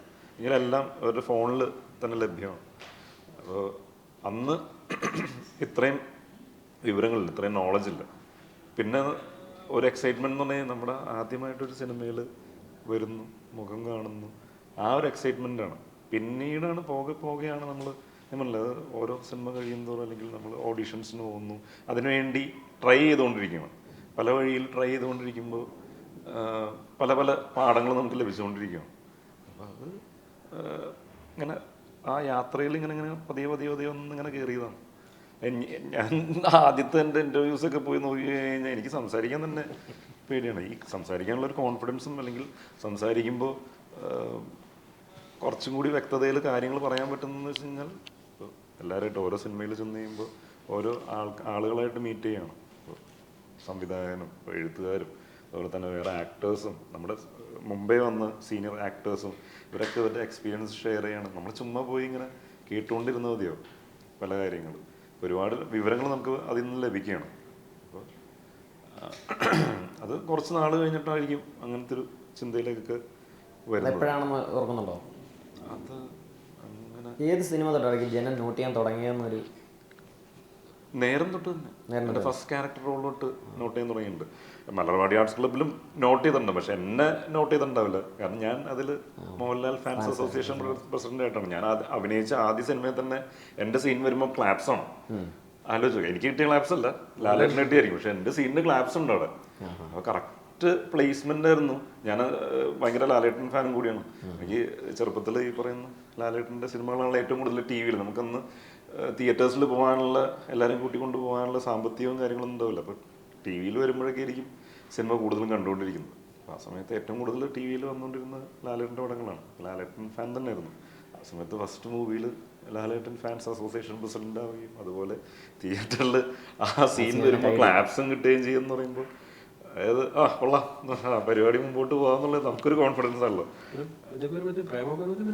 അതെ അതെ, പ്രേമൊക്കെ എത്തിയപ്പോഴത്തേക്കും പിന്നെ ഒരു വൈഡ് ആക്സെപ്റ്റൻസിലേക്ക് എത്തി. നമ്മൾ കേരളം വിട്ടും ആക്സെപ്റ്റൻസ് കിട്ടിയല്ലോ. അൽഫോൺസ് പുത്രനെ എവിടെ വെച്ചാണ് കണ്ടുമുട്ടുന്നത്? നിങ്ങൾ വലിയൊരു സൗഹൃദം. എനിക്ക് ഫസ്റ്റ് ഞാൻ കണ്ടുമുട്ടുന്നത് എവിടെയെന്നുള്ള എനിക്ക് ഇപ്പോഴും ഓർമ്മയില്ല, വ്യക്തമായിട്ടുള്ള ഓർമ്മയില്ല. ഗ്രൗണ്ടിലാണെന്ന് എനിക്ക് തോന്നുന്നു. ഗ്രൗണ്ടിലാണ്, ഗ്രൗണ്ടിൽ ആലുവയിൽ എൻ്റെ വീടിനടുത്ത് തന്നെയാണ് എൻ്റെ സ്കൂൾ ഗ്രൗണ്ടുള്ളത്. അവിടെ എല്ലാവരും കളിക്കാൻ വരുന്നത്. എൻ്റെ ബെസ്റ്റ് ഫ്രണ്ടിൻ്റെ ഫാദറിൻ്റെ ചേട്ടൻ്റെ മകനാണ് അൽഫോൺസ്. ഇവനെ ഞാൻ ഗ്രൗണ്ടിൽ തന്നെ കാണുന്നത്. ഗ്രൗണ്ടിൽ 6 അടിക്കുന്ന ഇതിലാണ് കാണുന്നത്. ഒരുത്തണം നല്ല 6 അടി, അതായത് ഗ്രൗണ്ട് നല്ല വലുതാണ്, അടിച്ച് പുറത്തേക്ക് ഇട്ടുകൊണ്ടിരിക്കുക. താരണവൻ നോക്കി കഴിഞ്ഞപ്പോഴാണ് അൽഫോൺസ് ആയിരുന്നു. അങ്ങനെ പിന്നെ പരിചയപ്പോഴാണ് അറിയുന്നത് എൻ്റെ ബെസ്റ്റ് ഫ്രണ്ടിൻ്റെ കസിനാന്നുള്ളതും കാര്യങ്ങളൊക്കെ അറിയുന്നത്. അങ്ങനെയൊക്കെയാണ്. അപ്പോൾ അദ്ദേഹത്തിൻ്റെ സിനിമകളിലേക്ക് വന്നത് എങ്ങനെ? സിനിമകളിലേക്ക് വരുന്നത് നേരത്തിലാണ് ആദ്യമായിട്ട് അഭിനയിക്കുന്നത്. അപ്പോൾ ആദ്യമായിട്ട് ചെയ്യുന്ന സിനിമയാണ്. അതിനു മുമ്പേ നമ്മൾ സുഹൃത്തുക്കളാണ്, സിനിമകളും ചർച്ച കാര്യങ്ങളൊക്കെ ഉണ്ട്, ഷോർട്ട് ഫിലിംസ് ചെയ്യുന്നുണ്ട്, സിനിമയെക്കുറിച്ച് സംസാരങ്ങളുണ്ട്, ഒരുമിച്ച് തിയേറ്ററിൽ സിനിമ കാണാൻ പോകുന്നുണ്ട്. അപ്പോൾ സിനിമയായിരുന്നു ഞങ്ങളുടെ ചുറ്റും എപ്പോഴും ഉണ്ടായിരുന്നത്. അപ്പോൾ അവനൊരു ആദ്യം സിനിമ ചെയ്തപ്പോൾ ഒരു എല്ലാവരും അതിലേക്ക് ജോയിൻ ചെയ്യിക്കുകയായിരുന്നു. നമ്മളെല്ലാവരും സിനിമ ആഗ്രഹമായിട്ട് നടക്കുകയായിരുന്നു. വെറുതെ നടക്കായിരുന്നില്ല കേട്ടോ. നമ്മൾ ഷോർട്ട് ഫിലിംസ് ചെയ്യുന്നുണ്ട്, ചാൻസസ് അന്വേഷിച്ച് നടക്കുന്നുണ്ട്, അതിനുവേണ്ടി ശ്രമങ്ങൾ നടത്തിക്കൊണ്ടിരിക്കുന്നുണ്ട്. അപ്പോൾ ആ സമയത്താണ് അൽഫോൺസിന് ഇപ്പോൾ സുഹൃത്തുക്കളാണെന്നുണ്ടെങ്കിലും അവന് കോൺഫിഡൻസ് ഉണ്ടെങ്കിൽ അവൻ സിനിമയിൽ അഭിനയിപ്പിക്കുകയുള്ളൂ, ആരായാലും. അപ്പോൾ കൂടുതലുള്ള ഏത് സുഹൃത്താണെങ്കിലും അവന് ഉറപ്പുണ്ടെങ്കിൽ അവന് തീരും, വെറുതെ ചുമ്മാ പിടിച്ച് അഭിനയിക്കില്ല. അപ്പോൾ ആ സമയത്ത് എനിക്ക് തോന്നുന്നു നേരത്തിന് തൊട്ട് മുമ്പാണ് അൽത്താഫ് സലീം ഉണ്ടല്ലോ, ഞണ്ടുകളുടെ ഡയറക്ടർ, അൽത്താഫിൻ്റെ ട്രാൻസിഷൻ എന്ന് പറഞ്ഞിട്ടൊരു ഷോർട്ട് ഫിലിം ചെയ്തിട്ടുണ്ടായിരുന്നു. കുറേ ഷോർട്ട് ഫിലിം കഴിഞ്ഞിട്ട് ഒരു കുറച്ച് എക്സ്പീരിയൻസ്, ഷോർട്ട് ഫിലിമിൽ എക്സ്പീരിയൻസ് ആയി കഴിഞ്ഞിട്ട് ചെയ്യുന്നൊരു സിനിമയായിരുന്നു ട്രാൻസിഷൻ എന്ന് പറഞ്ഞിട്ട്. അപ്പം അത് അത്യാവശ്യം വലിയ കുഴപ്പമില്ലാണ്ട് അൽഫോൺസിനൊക്കെ അയച്ചെടുത്ത് അവൻ വിളിച്ചിട്ട് പറഞ്ഞിടാം, കൊള്ളാം, നന്നായിട്ടുണ്ട്, ബെറ്ററായി വരുന്നുണ്ട് സംഭവം. അപ്പം ആ ഷോർട്ട് ഫിലിമൊക്കെ കണ്ടു കഴിയുമ്പോഴാണ് അൽഫോൺസിന് കോൺഫിഡൻസ് ആവുന്നത്. അപ്പം പ്രൊഡ്യൂസറിൻ്റെ അടുത്ത് ഇന്ന ആൾക്കാരെയൊക്കെ നമുക്ക് പ്ലേസ് ചെയ്യാമെന്നുള്ളൊരു ഇത് പറയാൻ പറ്റുന്നത്. അങ്ങനെയാണ് നേരത്തിലേക്ക് വരുന്നത്. ആദ്യ സിനിമയായിരുന്നു, ഞാനതിൽ അസിസ്റ്റൻറ്റ് ഡയറക്ടറും കൂടിയാണ്. അപ്പോൾ അത്രയും നാളും ഞാൻ Malarvadi arts club, last bench എന്ന് പറയുന്ന സിനിമയാണ് ചെയ്തത്. ഈ മൂന്നാമത്തെ സിനിമ വന്നപ്പോഴാണ് ഒരു ക്യാരക്ടർ റോളിലേക്ക് വരുന്നത്. ഈ മലർവാടി ആർട്സ് ക്ലബ്ബ് ആണെങ്കിലും ലാസ്റ്റ് ബെഞ്ച് ആണെങ്കിലും, മലർവാടി ആർട്സ് ക്ലബ്ബ് ഒരു 3 ദിവസവും, ലാസ്റ്റ് ബെഞ്ച് 2 ദിവസം ഒന്നും ഉണ്ടായിട്ടുള്ളൂ. ഇത്രയും ദിവസമേ നമുക്ക് സിനിമ സെറ്റിൽ നിൽക്കാൻ അവസരം കിട്ടിയിട്ടുള്ളൂ. നേരം ചെയ്യുമ്പോൾ ത്രൂ ഔട്ട്, അതിൻ്റെ പ്രീ പ്രൊഡക്ഷൻ തൊട്ട് ത്രൂ ഔട്ട് നിൽക്കാൻ പറ്റണം. അപ്പോൾ ഏത് ഫിലിം കോഴ്സ് പഠിപ്പിക്കുന്ന സ്കൂളിൽ പോയി കഴിഞ്ഞാലും കിട്ടാത്ത എക്സ്പീരിയൻസാണ്. നമ്മൾ പ്രാക്ടിക്കലി അത് ലേൺ ചെയ്തുകൊണ്ടിരിക്കുകയാണല്ലോ, ഇതിൻ്റെ പ്രോസസ്സും പരിപാടികളും എങ്ങനെയാണ് ഇത് ചെയ്യുന്നതെന്നൊക്കെ ഉള്ളത്. അത് ഭയങ്കര എക്സ്പീരിയൻസ് ആണ്. ഈവൻ മലർവാടി ആർട്സ് ക്ലബ്ബ് ആണെന്നുണ്ടെങ്കിൽ മലർവാടി ആർട്സ് ക്ലബിൻ്റെ ക്യാമ്പിൽ വിനീത് 3 ദിവസം ക്യാമ്പ് ഉണ്ടായിരുന്നു. ഫസ്റ്റ് ഓഡിഷൻ കഴിഞ്ഞ് കഴിഞ്ഞിട്ട് അതിൽ നിന്ന് ഷോർട്ട് ലിസ്റ്റ് ചെയ്തവരെ ഒരു 3 ദിവസത്തെ ക്യാമ്പിലേക്ക് ജോയിൻ ചെയ്തിട്ടുണ്ടായിരുന്നു. അതിൽ ഞാൻ ഉണ്ടായിരുന്നു, നിവിൻ ഉണ്ടായിരുന്നു. അപ്പോൾ ഇവരെല്ലാം ഗ്രൂപ്പ് ആക്കിയിട്ട് നമ്മൾ തന്നെ ഓരോ സ്കിറ്റ് ചെയ്യണം. നമ്മൾ തന്നെ ഡയലോഗ് എഴുതി, നമ്മൾ തന്നെ കോണ്ടൻറ്റ് പ്രിപ്പയർ ചെയ്ത്, ഞാനിപ്പോൾ ചെയ്യുന്ന ക്യാരക്ടർ ഏതാണോ ആ ക്യാരക്ടറിൻ്റെ ഡയലോഗ് എനിക്ക് തന്നെ എഴുതാം. പക്ഷെ അത് പുള്ളി തെറ്റിക്കാതെ അത് തന്നെ പറയണം. അതൊക്കെ ഒരു എക്സ്പീരിയൻസ് ആയിരുന്നു. ഒരു ബേസിക് കാര്യങ്ങളായിരുന്നു സിനിമയിൽ വരുമ്പോൾ. കാരണം സിനിമയിലേക്ക് വരുന്ന സമയത്ത് 19-ാം നൂറ്റാണ്ടെന്ന് പറയുന്ന സിനിമയിലൊക്കെ ആലോചിക്കുമ്പോൾ ഇതൊക്കെ ഭയങ്കര ഹെൽപ്ഫുള്ളാണ്. കാരണം എക്സാക്റ്റ് ആ ഡയലോഗ് തന്നെയാണ്, സാർ എഴുതി വെച്ച ഡയലോഗ് തന്നെയാണ് എനിക്ക് പറയേണ്ടത്. വിനീത് അന്ന് നമുക്കൊക്കെ ട്രെയിനിങ് തന്നത് അങ്ങനത്തെ കാര്യമായിരുന്നു. അപ്പോൾ ഇത് സിനിമയിൽ പല രീതിയിലുണ്ട്. ചിലപ്പോൾ നമുക്ക് ഇംപ്രൊവൈസേഷൻ എടുത്താം, ചില നമ്മളെ കയറൂരി വിടും ചില സിനിമകളിൽ. 19-ാം നൂറ്റാണ്ട് പോലത്തെ സിനിമയിൽ അങ്ങനെ ചെയ്യാൻ പറ്റില്ല. കയറൂരി വിട്ട് കഴിഞ്ഞാൽ വേലായുധ പണിക്കർ വെള്ളത്തിച്ചാടെ അല്ലെങ്കിൽ പുറത്ത് കയറി വേറെ ഒഴിക്കു പോകും. അപ്പോൾ അങ്ങനത്തെ കുറേ എക്സ്പീരിയൻസസ് കിട്ടിയിട്ടുണ്ട് 14 വർഷം കൊണ്ട്. ഞാൻ എവിടെയോ സംസാരിച്ച് എങ്ങോട്ടോ പോയി. എന്തായിരുന്നു ചോദ്യം? ഞാനും മറന്നു. കാര്യങ്ങൾ മനസ്സിലായല്ലോ. ഇത്രേ ഉള്ളൂ. മലർവാടി ആർട്സ് ക്ലബിന്റെ ഇതിലൊന്നാണ് ചോദിച്ചത്. ആദ്യത്തെ ക്യാരക്ടർ റോൾ അൽഫോൺസ് എങ്ങനെയാണ് ഇതിലേക്ക് കൊണ്ടുവരുന്നത് എന്നുള്ളതൊക്കെയാണ് ചോദിച്ചത്. അപ്പോൾ ഇത് ഇങ്ങനെയായിരുന്നു. ഇപ്പോൾ ഫസ്റ്റ് ക്യാരക്ടർ റോളും ആൾക്കാർ കണ്ടിട്ട് ആ സിനിമയും എല്ലാവർക്കും ഇഷ്ടപ്പെട്ടു, ക്യാരക്ടർ റോളും ഇഷ്ടപ്പെട്ടു. അതിനുശേഷം പിന്നെ ക്യാരക്ടർ റോളുകൾ വരാൻ തുടങ്ങി. പിന്നെ അതിൽ നിന്നും ചൂസ് ചെയ്യാൻ തുടങ്ങി. ഞാൻ വന്ന ക്യാരക്ടർ റോൾ വന്ന സിനിമകളെല്ലാം തന്നെ ചെയ്യല്ല ചെയ്തത്. ഞാൻ കേട്ട് ഇപ്പോൾ ചെറിയ കഥാപാത്രമാണെങ്കിൽ തന്നെയും ഞാൻ കേൾക്കണമെന്ന് പറയും. ഫുൾ സ്റ്റോറി കേട്ടിട്ട് അതിനുവേണ്ടി ടൈം സ്പെൻഡ് ചെയ്ത് ക്യാരക്ടർ എനിക്ക് ചെയ്ത് കഴിഞ്ഞാൽ നേരം ഇപ്പോൾ മലർവാടി ആർട്സ് ക്ലബ്ബ് ചെയ്തു, അത് കഴിയുമ്പോൾ ലാസ്റ്റ് ബെഞ്ച് ചെയ്തു, അത് കഴിഞ്ഞ് നേരം ചെയ്യുന്നു. നേരം കഴിഞ്ഞിട്ട് വരുന്ന സിനിമയ്ക്ക് നേരത്തിന് മേളിൽ നിൽക്കുന്ന സിനിമ ആണല്ലോ. ഓരോ സിനിമ നമ്മൾ എപ്പോഴും പടിപടിയായിട്ട് മേളിലേക്ക് പോകാനായിട്ടുള്ള ശ്രമമാണ് നടത്തിക്കൊണ്ടിരിക്കുന്നത്. അത് എന്താ പറയുക, അതിനുവേണ്ടി ടൈം സ്പെൻഡ് ചെയ്ത് കഥകൾ കേട്ട് അങ്ങനെ ചൂസ് ചെയ്ത് തന്നെയാണ് ഇവിടെ വരെ എത്തിയേക്കുന്നത്. ചില ചൂസിങ് ചിലപ്പോൾ നമുക്ക് വിചാരിച്ചൊരു ഇതിലേക്ക് ചിലപ്പോൾ കിട്ടിയെന്ന് വരില്ല തിയേറ്ററിൽ നിന്ന്. കാരണം ഇത് ഒരാളുടെ കയ്യിൽ മാത്രം ഇരിക്കുന്ന കാര്യമല്ല സിനിമ എന്ന് പറയുന്നത്. ഒരുപാട് പേര് ചേർന്നിട്ടാണ് സിനിമ എന്താ പറയുക മേക്ക് ചെയ്യുന്നത്. അപ്പോൾ ഇവരെല്ലാവരുടെയും മനസ്സ് ഒരേപോലെ ഒരേ ലക്ഷ്യത്തിലേക്ക് എത്തുമ്പോഴാണ് നല്ല ഉഗ്രൻ സിനിമകൾ ഉണ്ടാകുന്നത്. വേലായുധ പണിക്കർ എന്നുള്ളത് അപ്രതീക്ഷിതമായി കിട്ടിയ ഒരു കഥാപാത്രമാണല്ലോ. അതെ. അതിലേക്ക് അതെങ്ങനെയായിരുന്നു എൻ്റെ സംഭവം? അത് ഈ പറഞ്ഞ പോലെ ഞാൻ കരിയറിൽ ബ്രേക്ക് എടുത്തിട്ട് ഇനി എന്താണ് ചെയ്യേണ്ടത്, എനിക്ക് നല്ല സിനിമകൾ കൊടുക്കാൻ പറ്റണം, അല്ലെങ്കിൽ ക്വാളിറ്റിയുള്ള സിനിമകൾ കൊടുക്കണം, നല്ല പ്രൊഡക്ഷൻ ക്വാളിറ്റിയുള്ള സിനിമകൾ കൊടുക്കാൻ പറ്റണം, വലിയ സിനിമകൾ ഇവിടെ സംഭവിക്കണം. ഇപ്പോൾ ബാഹുബലിയൊക്കെ ഇറങ്ങിക്കഴിഞ്ഞിരിക്കുന്ന സമയമാണ്. അപ്പോൾ വൈഡ് അക്സെപ്റ്റൻസ് എല്ലായിടത്തും കിട്ടിക്കൊണ്ടിരിക്കുന്നത്. അപ്പോൾ മലയാളത്തിൽ നിന്ന് എല്ലാവരും പ്രതീക്ഷിക്കുന്നുണ്ട് വലിയ സിനിമകൾ വരണം എന്നൊക്കെയുള്ളത് പ്രതീക്ഷിക്കുന്നുണ്ട്. അന്ന് അതിനുള്ള ഒരുപാട് കോണ്ടന്റുകൾ ഇവിടെ ഉണ്ട്. ഹിസ്റ്റോറിക്കൽ ഇതിൽ നോക്കിക്കഴിഞ്ഞാൽ ഒരുപാട് അങ്ങനത്തെ ക്യാരക്ടേഴ്സും കാര്യങ്ങളൊക്കെ ഉണ്ട്. അപ്പം അങ്ങനെ ഞാനങ്ങനെ ചിന്തിച്ചിരിക്കുന്ന സമയത്താണ് ഈ പറയുന്ന വിനയൻ സാറിൻ്റെ വിളി വരുന്നതും. അപ്പോൾ അങ്ങനൊരു ക്യാരക്ടറിൽ ഇത്രയും വലിയൊരു സിനിമ നമ്മളിലേക്ക് എത്തുകയാണ്. അപ്പോൾ സാറിൻ്റെ അടുത്ത് ഇത് ചെയ്യാൻ നിനക്ക് ഓക്കെ ആണെന്ന് ചോദിക്കുമ്പോൾ സാറിൻ്റെ അടുത്ത് ഞാൻ ചോദിച്ചിട്ടുണ്ട്. അതായത് എൻ്റെ അടുത്ത് ഒരു ഇൻ്റർവ്യൂവിൽ സിനിമ കഴിഞ്ഞ് കഴിഞ്ഞപ്പോൾ ഇൻ്റർവ്യൂവിൽ ഒരുപാട് പേര് ചോദിച്ചു, എന്തുകൊണ്ടാണ് സാറ് എന്നെ എടുക്കാനായിട്ടുള്ള കാരണം? ഞാൻ പറഞ്ഞു എനിക്കറിയില്ല, ഞാൻ ചോദിച്ചിട്ട് പറയുന്നത്. അങ്ങനെ ഞാൻ സാറിൻ്റെ അടുത്ത് ചോദിച്ചു. സാറിൻ്റെ അടുത്ത് ചോദിച്ചപ്പോൾ പറഞ്ഞ് ബാക്കി ഒരുപാട് പേരെ കണ്ടിട്ടുണ്ടായിരുന്നു. ബാക്കി ഒരുപാട് പേരെ കണ്ട സമയത്ത് എല്ലാവരും അയ്യോ ഒരാലോചന ഉണ്ടായിരുന്നു, ഞാൻ ഒറ്റയടിക്ക് ചെയ്യാം എന്ന് പറഞ്ഞു. അപ്പോൾ ആ കോൺഫിഡൻസാണ് പുള്ളിക്ക് കണക്റ്റായത്. എനിക്ക് ഒരു ഡു ഓർ ഡൈ സിറ്റുവേഷൻ ആയിരുന്നു. എനിക്ക് ഇങ്ങനെ ഒരു സാധനം വേണം, ഞാനത് ചെയ്ത് പൊളിക്കും എന്നുള്ളൊരു മൈൻഡിലേക്ക്. നമ്മൾ തിയേറ്ററിൽ ഒരുപാട് സിനിമകൾ ഇങ്ങനെ കാണുമ്പോൾ ഇതുപോലത്തെ ഒരു സാധനമൊക്കെ ചെയ്യാൻ കിട്ടിയിരുന്നെങ്കിൽ ഇങ്ങനെ ചാർജായിട്ട് നിൽക്കുന്ന സമയത്താണ് ഇങ്ങനൊരു ഇത് വരുന്നത്. അതിനുവേണ്ടി അങ്ങനൊരു ക്യാരക്ടറൊന്നും കിട്ടിയപ്പോൾ ഞാൻ ധൈര്യമായിട്ട് സാറിൻ്റെ അടുത്ത് ഒറ്റയടിക്ക് ചെയ്യാമെന്ന് പറയായിരുന്നു. കാരണം ഇത് കഴിഞ്ഞിട്ട് ഞാൻ വിളിച്ച് ചോദിക്കായിരുന്നു. ഇത് കഴിഞ്ഞ് കുറേ സമയം എടുത്തു സാറ് ഒരു ഫൈനൽ ഡിസിഷൻ എടുക്കാൻ. കാരണം സാറ് മാത്രമല്ലല്ലോ ഒരു ഡിസിഷൻ എടുക്കുന്ന ഫൈനൽ ഒരുപാട് കാര്യങ്ങളും എല്ലാം കഴിഞ്ഞിട്ട് ഞാനിപ്പോൾ സാറിനെ വിളിച്ച് ചോദിക്കുന്നുണ്ട്, സാറ് എന്തായി, ഞാൻ ഇങ്ങനെ വർക്കൗട്ട് പരിപാടികളൊക്കെ തുടങ്ങി എന്നൊക്കെ പറഞ്ഞ് കമ്മ്യൂണിക്കേറ്റ് ചെയ്യുന്നുണ്ടായിരുന്നു. അപ്പോൾ ആ സാറിന് ആ ഒരു എൻ്റെ ഭാഗത്തുനിന്ന് കിട്ടിയ ഒരു റെസ്പോൺസും കാര്യങ്ങളൊക്കെ ആയിരിക്കും സാറിന് സിനിമയിലേക്ക് തന്നെ കാസ്റ്റ് ചെയ്യാനായിട്ടുള്ളൊരു കാര്യത്തിലേക്ക് എത്തിയത്. ഉണ്ണികൃഷ്ണൻ മാഷിൻ്റെ കലാജീവിതം ആരംഭിച്ചത് എങ്ങനെയാണ്? കലാജീവിതം ആരംഭിച്ചത് അല്ല, സിനിമയിലെ കലാജീവിതം നാട്ടിലെ നാടകം കളിക്കും, തെരുവ് നാടകം പ്രധാനമായിട്ട്. ഈ മറ്റേ ആ സിനിമ ഉണ്ടല്ലോ കുഞ്ചാക്കോൻ്റെ സിനിമ കേസ് കൊടുക്കുക, അതിലേക്ക് എത്തിയത് എങ്ങനെയാണ്? ഈ ആ സംവിധായകൻ എങ്ങനെ കണ്ടുമുട്ടിയത്? സംവിധായകൻ കണ്ടുമുട്ടിയതല്ല, നമ്മൾ അങ്ങനെ സംഭവിച്ചു പോയത്. അത് സംഭവിച്ചാണോ മോഹൻലാൽ പറഞ്ഞത്? ഇപ്പോൾ ഉണ്ണിരാജ് പലയാളും എനിക്ക് അയച്ചു തരുന്നുണ്ട്, ഫോട്ടോ അയച്ചു കൊടുക്കാൻ വേണ്ടി പറയുന്നത്. പക്ഷേ ഞാൻ അയച്ചു കൊടുക്കാറില്ല. എനിക്ക് സിനിമയ്ക്ക് വേണ്ടി കാസർഗോഡ് ബേസ് ചെയ്തിട്ടുള്ള ആൾക്കാർ ഓഡിഷൻ ചെയ്യുന്നുണ്ടായിരുന്നു. കാസർഗോഡ് നല്ല എനിക്ക് ഒരു 10 മിനിറ്റ് പോയാൽ എത്താൻ പറ്റുന്ന സ്ഥലത്താണ് ഈ ചെറുത്തൂർ കണ്ണകൈ എന്ന് പറഞ്ഞ സ്ഥലം. അവിടെ വെച്ച് ഷൂട്ടിങ്ങിന് ആളുകൾ എടുക്കുന്നുണ്ട് പറഞ്ഞ് ഫോട്ടോ അയച്ചു കൊടുക്കാൻ പറഞ്ഞു. ചിലപ്പോൾ എറണാകുളത്താണെങ്കിൽ ഞാൻ വരികയും ചെയ്യില്ല, ഞാനൊരു സിനിമയിൽ അഭിനയിക്കുകയും ചെയ്യില്ല. ഇത് എൻ്റെ നാട്ടിൽ വന്നുകൊണ്ട് മാത്രമാണ് ഫോട്ടോ അയച്ചു കൊടുത്ത് മാഷിനെ അന്വേഷിച്ച സിനിമ അങ്ങോട്ട് ചെല്ലുകയായിരുന്നു. ഞങ്ങള് ഷൂട്ട് എത്രയും ദിവസം ഉണ്ടായിരുന്നു. എനിക്ക് മാഷ് വേറൊന്നുമില്ല, പക്ഷേ ഈ പടത്തിന് വേണ്ടിയിട്ട് ആവശ്യമുള്ള സമയത്ത് ഞാൻ ആദ്യം മാഷ് വിളിച്ച് സംസാരിച്ചത്. അതൊക്കെ കഴിഞ്ഞ് വന്ന് ആദ്യത്തെ ദിവസം ചോദിച്ചു ഇത് എന്തു കട്ടയ്ക്ക് ജാടക്കൊക്കെ പാർട്ടി മറ്റേ ഇച്ചിരി ഒരു എന്തൊരു മാഷ് കാരണക്കൊന്നുമില്ല. അങ്ങനെ തുടങ്ങിയത്. പക്ഷേ ഏറ്റവും രസം വെച്ചിട്ട് ഞങ്ങൾ ലാസ്റ്റ് മാഷ് ഷൂട്ട് തീർക്കുന്ന ദിവസം മാഷ് എന്നല്ല എല്ലാവരും കണ്ടു. അത്ര രസമായിരുന്നു. അതിന്റെ ലാസ്റ്റ് മാഷ് സീൻ തീർത്തിട്ട് മാഷിന് പോകാനേ കൂടുകൂടാന്ന് അറിയായിരുന്നു. അപ്പൊ നമ്മളെല്ലാരും വേറെ തരം ഇമോഷനിൽ ഭയങ്കര ഒരു അല്ലേ ഓർമ്മ ഭയങ്കര മൊമെന്റ് ആയിരുന്നു. മാഷിനോട് ഒരുപാട് കമ്മിറ്റ്മെന്റ്സ് ഉണ്ടായിരുന്നു പോയതല്ലേ ഈ കുറച്ച് ഷൂട്ട് കഴിഞ്ഞിട്ട് പോരുള്ളൂ. അത്യാവശ്യമായി പോയതുള്ളൂ. പഞ്ചായത്ത് പരിപാടി അല്ലേ? അതെ അതെ. മാഷ് കരഞ്ഞത് എന്തിനാ? അല്ലല്ല, കാര്യം എന്ന് പറഞ്ഞാൽ നമ്മളൊരു പേഴ്സണലായിട്ടൊരു ബന്ധം. ഒരു 25 ദിവസം അല്ലേ, 25-30 ദിവസത്തോളം. ഓരോ സിനിമകൾ കഴിയുമ്പോൾ നമുക്ക് അവിടെ നിന്ന് ഒരുപാട് നല്ല ബന്ധങ്ങളുണ്ടാവും, നല്ല സൗഹൃദങ്ങളുണ്ടാവും. മാഷും രാഷ്ട്രീയ പ്രവർത്തനമുള്ളതുകൊണ്ട് സെറ്റിൽ മാത്രമല്ല അപ്പുറത്തുണ്ട്. അപ്പുറത്തെ വീട്ടിലെ പിള്ളേർ വരും, ഇപ്പുറത്ത് വരും.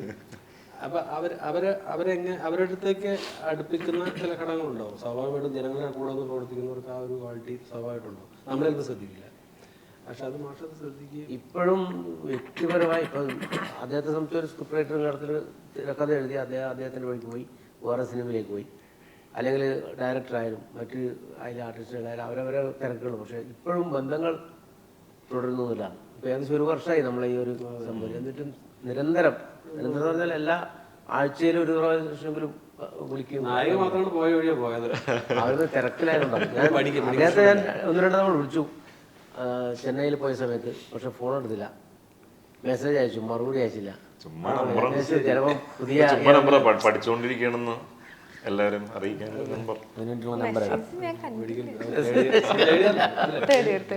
കൃഷ്ണേന്ദുവിൻ്റെ ജീവിത സാഹചര്യങ്ങളുമായിട്ട് ചേരുന്ന അതിനോട് സാമ്യമുള്ള കഥാപാത്രമല്ലല്ലോ ഇത്. വളരെ സാധാരണക്കാരിയായ ഒരു കഥാപാത്രമാണല്ലോ. ഞാനും ഭയങ്കര സാധാരണക്കാരി.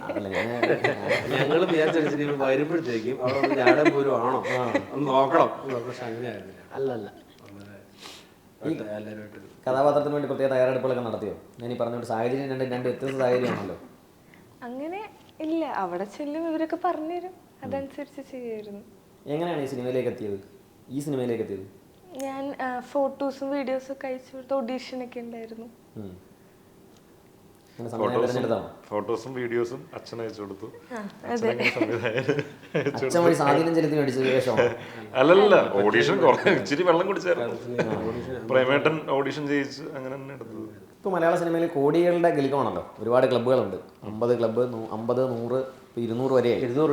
അപ്പോൾ സിജുവിൻ്റെ ഈ എക്സ്പീരിയൻസ് വെച്ചിട്ട് 5 വർഷത്തെ പദ്ധതി ഏത് ക്ലബ്ബിലായിരിക്കും ഇറങ്ങുന്നത്? അതൊന്നും എനിക്കറിയില്ല. എന്നാലും എനിക്കിതുവരെ ക്ലബ്ബുകളുടെ എക്സ്പീരിയൻസ് ഇല്ല, അതുകൊണ്ട് ഇല്ല.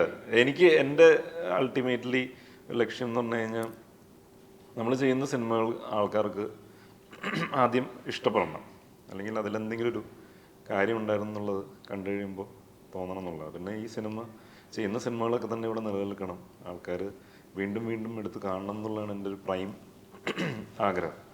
കോടികൾ കാര്യങ്ങളൊക്കെ ഇപ്പോൾ എന്തായാലും അങ്ങനത്തെ ഒരു എക്സ്പീരിയൻസ് എനിക്കില്ല. തിയേറ്റർ നിറഞ്ഞു ഓടിക്കഴിഞ്ഞാൽ സന്തോഷമാണ്.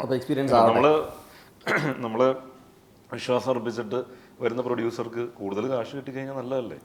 കാരണം നല്ല സിനിമകൾ വീണ്ടും ഉണ്ടാവുകയും എന്നെ വെച്ച് തന്നെ സിനിമകൾ ചെയ്യാനായിട്ട് ആൾക്കാർ വരും. അപ്പോൾ അതൊക്കെ സന്തോഷമുള്ള കാര്യമാണ് തീർച്ചയായിട്ടും. ഏതെങ്കിലും ഒരു കഥാപാത്രം ചെയ്യണം എന്നൊരാഗ്രഹമുണ്ടോ? അതായത് ഇന്ന ജോണുണ്ടോ? ഇപ്പോൾ ആക്ഷൻ നല്ലപോലെ ചെയ്യുന്ന ഒരാളാണല്ലോ. അപ്പോൾ അങ്ങനെ എന്തെങ്കിലും ഒരു ഇത് ചെയ്യണം, ആക്ഷൻ മൂവീസ് ചെയ്യണമെന്ന് ആഗ്രഹം ഉണ്ടായിരുന്നു. പക്ഷേ എൻ്റെ അടുത്തേക്ക് വന്നിട്ടുണ്ടായിരുന്നില്ല അങ്ങനെ ആക്ഷൻ മൂവീസ്. എനിക്ക് വരയനാണ് ഫസ്റ്റ് അങ്ങനത്തെ ഒരു ആക്ഷൻ മൂവി വരുന്നത്. അപ്പോൾ അതിനു മുമ്പ് ഞാൻ ആദിയിൽ ആണ് ചെറിയ ഒരു ആക്ഷൻ പരിപാടി അങ്ങനത്തെ ഒരു സാധനം ചെയ്തത്. പക്ഷെ ലാസ്റ്റ് ബെഞ്ച് എന്ന് പറയുന്ന സിനിമയിലാണ് ഞാൻ ഫസ്റ്റ് ആക്ഷൻ ചെയ്യുന്നത്. അത് അടി കൊള്ളാൻ പോകുന്ന പരിപാടിയാണ്. ഇതിലും ആക്ഷൻ ഉണ്ട്. അതിൽ ആക്ഷൻ ഉണ്ട്.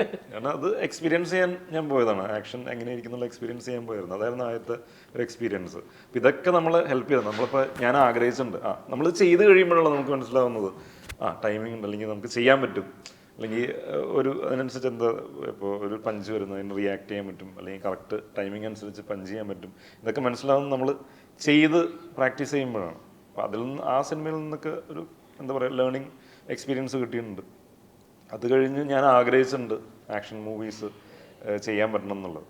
അപ്പോൾ നമ്മളിത് ഓരോ സിനിമയിലും നമ്മൾ എന്തൊക്കെ നമുക്ക് ചെയ്യാൻ പറ്റും എന്നുള്ളത് ചെയ്ത് കാണിക്കുമ്പോഴാണ് ഓഡിയൻസിന്, അല്ലെങ്കിൽ ഓഡിയൻസിനല്ല, അല്ലെങ്കിൽ സംവിധായകർക്കും എഴുത്തുകാർക്കൊക്കെ ചിന്തിക്കാൻ പറ്റുക, ഇയാൾ ഇതൊക്കെ ചെയ്യുമല്ലോ എന്നുള്ളത് ചിന്തിക്കാൻ പറ്റും. അപ്പം അങ്ങനത്തെ സിനിമകൾ നമ്മളിലേക്ക് വരുമ്പോൾ അത് വെറുതെ ആക്ഷൻ മാത്രമാകരുതല്ലോ, കഥാപരമായിട്ട് എന്തെങ്കിലും വേണം.